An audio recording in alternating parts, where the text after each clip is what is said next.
So hello friends, welcome to learn services. This is Ram Soni.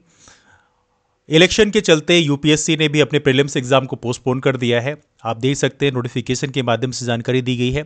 लिखा भी यहाँ पे rescheduling of civil services prelims exam 2024 लिखा है। Due to the schedule of the impending general election, the commission has decided to postpone the civil services prelims exam 2024, which also serves as screening test for IFS 2024 from 26 May to 16 जून।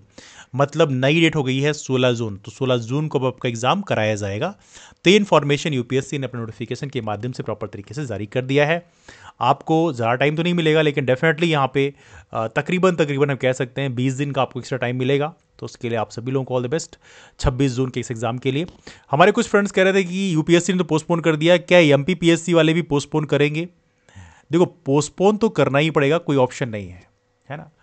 क्योंकि कोई 100-200 बच्चों का exam नहीं लेना है। यहाँ पर लाख की संख्या में कैंडिडेट्स जो हैं, लाखों की संख्या में कैंडिडेट्स अपीयर करते हैं। मतलब जिस दिन एग्ज़ाम होता है एमपीपीएससी का, उस दिन मार्केट में अलग भीड़ दिखती है ना। तो इट्स नॉट पॉसिबल कि इलेक्शन के टाइम में इतना बड़ा एग्ज़ाम आप करा लो। That's quite very difficult task. यदि मेंस का पॉसिबल कराना होता तो बात अलग है, उसमें कम कैंडिडेट्स अपीयर होते हैं, लेकिन प्रीलिम्स एग्जाम में बहुत बड़ी मात्रा में कैंडिडेट्स अपीयर होते हैं, तो ये लगभग इम्पॉसिबल टास्क है। अब एमपीपीएससी के पाले में है कि वो नोटिफिकेशन के माध्यम से जल्दी इंफॉर्मेशन देती है 1-2 दिन के अंदर, तो कैंडिडेट्स को अननेसेसरी पैनिक नहीं होगा, है ना। क्योंकि कई लोगों को प्रॉपर तरीके से, जो लोग गवर्नमेंट जॉब या प्राइवेट जॉब में होते हैं, उन्हें छुट्टियां भी प्रॉपर तरीके से उस टाइम पे लेनी होती हैं, उसके 4-6 दिन के लिए। तो उनको अननेसेसरी पैनिक नहीं होगा, उनकी बेचैनी नहीं बढ़ेगी। तो एमपीपीएससी एस्पिरेंट के लिए इतना एक पॉजिटिव स्टेप ले सकती है कि as early as possible notification जारी करके प्रॉपर इन्फॉर्मेशन दे दे, जिससे अननेसेसरी कैंडिडेट्स के मन में पैनिक ना हो। लेकिन पॉसिबिलिटी तय है। हाँ, लोग कह रहे हैं एग्जाम एमपीएससी का कब होगा। देखो, एमपीपीएससी का एग्जाम भी जून में ही जाएगा। अभी जो प्रोडिक्शन लोग कर रहे हैं कि 15 जून या उसके आसपास की डेट जो है मोस्ट प्रोबेबली देंगे। अब 16 जून को तो यूपीएससी ने दे दिया है, तो मोस्ट प्रोबेबली 16 जून को तो नहीं देगा, है ना।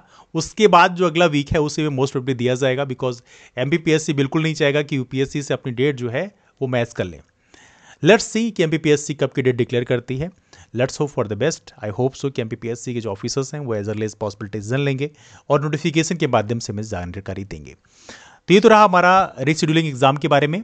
दूसरी बात एक और है, हमारे पास टेस्ट सीरीज अवेलेबल है एमपीपीएससी के लिए, जिसमें आप लोगों ने देखा होगा प्रीवियस ईयर क्वेश्चन का कंपाइलेशन और साथ में जो पॉसिबल क्वेश्चंस होते हैं उसका कंपाइलेशन किया आता है। यूनिट वाइज हम लोग प्रॉपर तरीके से उसको डिज़ाइन करते हैं और वो टेस्ट के माध्यम से आपको देते हैं। तो आप लोग टेस्ट सीरीज ज्वाइन कर सकते हैं। उसके लिए आप इस नंबर पर मैसेज कर सकते हैं व्हाट्सएप में 8826033084। इस नंबर पर मैसेज कर सकते हैं कि I want to join test series. तो वहाँ पे हमारा जो QR कोड है वो शेयर कर दिया जाएगा, उसमें पेमेंट करके आप ज्वाइन कर सकते हैं। असिस्टेंट प्रोफेसर की जो टेस्ट सीरीज है उसकी प्राइस इस समय रखी गई है 399 रुपये, और जो एमपीपीएससी सिविल सर्विसेज की टेस्ट सीरीज है वो उसकी प्राइस है 499 रुपये।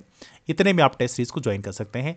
एक और छोटी सी इन्फॉर्मेशन आप लोगों को है, जो फ्रेंड्स ऐसे हैं जिनको टीचिंग करने का एक इंटरेस्ट है और जिनके पास पहले टीचिंग एक्सपीरियंस रहा है ऑनलाइन टीचिंग का, मैं क्लियरफाई इसलिए करना चाहता हूँ क्योंकि ऑनलाइन टीचिंग ऑफलाइन टीचिंग अलग अलग होती है ना। ऑनलाइन टीचिंग अलग तरीके से की जाती है। तो ऑनलाइन टीचिंग का यदि आपके पास एक्सपीरियंस रहा है तो आप लोग अप्लाई कर सकते हैं। आपको सिर्फ इसी नंबर पे व्हाट्सएप मैसेज करना है कि I want to apply for faculty positions, तो वहाँ पे आपको फर्दर इन्फॉर्मेशन दिया जाएगा। एक और छोटी सी इन्फॉर्मेशन ये है कि यदि आप ऑनलाइन टीचिंग करना चाहते हैं, शुरू करना चाहते हैं, तो उसके लिए बेसिक रिक्वायरमेंट क्या है कि आपके पास एक कंप्यूटर होना चाहिए, कंप्यूटर लैपटॉप, है ना।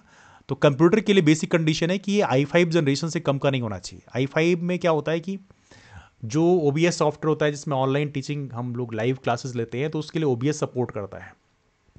सेकंड कंडीशन इसमें यह है कि आपके पास एक राइटिंग पैड होना चाहिए। राइटिंग पैड का मतलब है जिसमें आप लिख के पढ़ाते हो, है ना।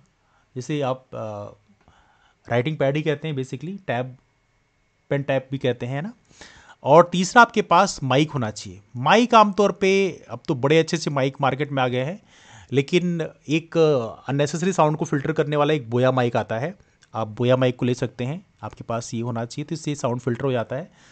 तो ये 3 चीज़ें बेसिक रिक्वायरमेंट है कि मतलब इतना होना ही चाहिए ऑनलाइन टीचिंग करने के लिए, तभी जाकर आप प्रॉपर तरीके से ऑनलाइन टीचिंग कर पाएंगे, है ना। तो ये मैं आप लोग को एडवांस में इन्फॉर्मेशन दे रहा हूँ, लेकिन जो लोग भी ऑनलाइन टीचिंग के इच्छुक हैं वो लोग अप्लाई कर सकते हैं। इन केस यदि आपके पास कंप्यूटर बस्क्यूएल है और आप टीचिंग नहीं बल्कि कंटेंट राइटिंग करना चाहते हैं, तो उस कंडीशन में भी आप इस नंबर मैसेज कर सकते हैं कि I want to apply for content writing. तो आपके जो काम है उसको असेस किया जाएगा और उसके बाद में definitely we will give opportunity to you, है ना। तो ये रहा डिस्कशन को फिलहाल यहीं से वाइंड अप करते हैं। आप सभी लोगों को आपके एग्जाम्स के लिए ढेरों सारी शुभकामनाएं, ऑल द बेस्ट। तैयारी में लगे रहिए, भले एग्जाम पोस्टपोन हो रहा है लेकिन आपको तैयारी करते रहना है, रिलैक्स नहीं करना है। आप तैयारी में लगे रहोगे तो आपके सिलेक्शन के चांसेस ज़्यादा होंगे, है ना। दैट्स ऑल फॉर नाउ, मुलाकात करते हैं फिर, तब तक के लिए bye bye, take care, have one of red, keep moving forward and take care, that's all, thank you.